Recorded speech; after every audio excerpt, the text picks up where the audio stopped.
Machilipatnam petrol diesel ధరల పెంపునిస్తూ YCP నేతలు వినూత్నంగా ఆందోళన చేపట్టారు. మచిలీపట్నం వైసీపీ ఇన్ఛార్జి పేర్ని కిట్టు ఆధ్వర్యంలో సైకిల్, రిక్షాలు, ఎడ్ల బండ్లతో భారీ నిరసన ప్రదర్శన నిర్వహించారు. ఇంధన ధరల భారంతో సామాన్య ప్రజలు తీవ్ర ఇబ్బందులు పడుతున్నారని అన్నారు. కేంద్ర రాష్ట్ర ప్రభుత్వాలు వెంటనే ధరలను తగ్గించాలంటూ పేర్ని కిట్టు ప్రభుత్వాలపై తీవ్ర విమర్శలు గుప్పించారు.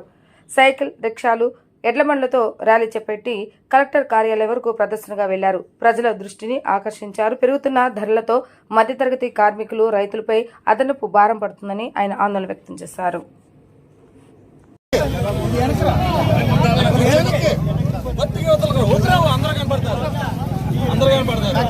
పెట్రోల్ డీజిల్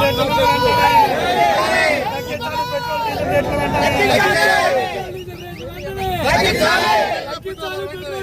వెంటనే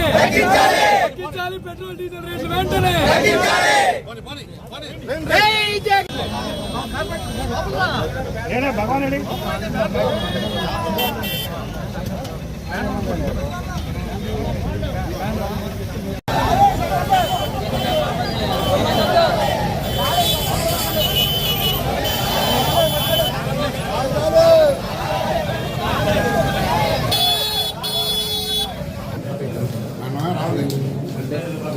ప్రామిస్ తగ్గిస్తామని గవర్నమెంట్ వచ్చే ముందు దాన్ని సగానికి సగం తగ్గిద్దాం. ఏమన్నా వీలైతే చక్కగా ఉన్నది ఉన్నట్టు పరిపాలన చేయి, కొత్త అప్పులు చేయకుండా.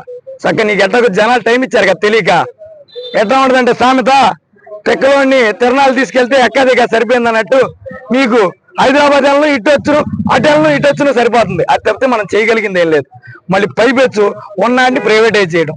నువ్వు దాని మెడికల్ కాలేజ్ ప్రైవేటైజ్ చేస్తావు, నువ్వు దాని పోర్టును ప్రైవేటైజ్ చేస్తానంటావు. ఇప్పుడు మళ్ళీ ఆర్టీసీని ప్రైవేటైజ్ చేస్తావు. నాకు తెలిసి పరిపాలన చేతకానోడు స్టైల్ గా చెప్పే ఇంగ్లీష్ మాట ఏంటి తెలుసా? ప్రైవేటైజేషన్. నాకు నడపడం చేత కావట్లేదని చెప్పలేక ప్రైవేటైజేషన్ అనే గొప్ప పదం ఈ మధ్య వాడుతున్నారు.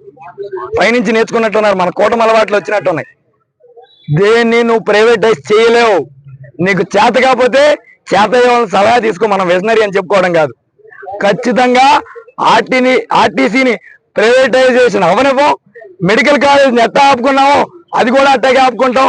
పోర్టులను కూడా నువ్వు ప్రైవేటైజ్ చేయకుండా ఆపుకుంటామని ఖచ్చితంగా ఘంటాపదంగా చెప్తూ, ఈ పెట్రోలు, డీజిల్, నిత్యావసర సరుకుల మీద మీరు పెంచిన ప్రతి విషయాన్ని జనాలకి తెలియజేస్తాం, తిరుగుబాటు తీసుకొస్తాం.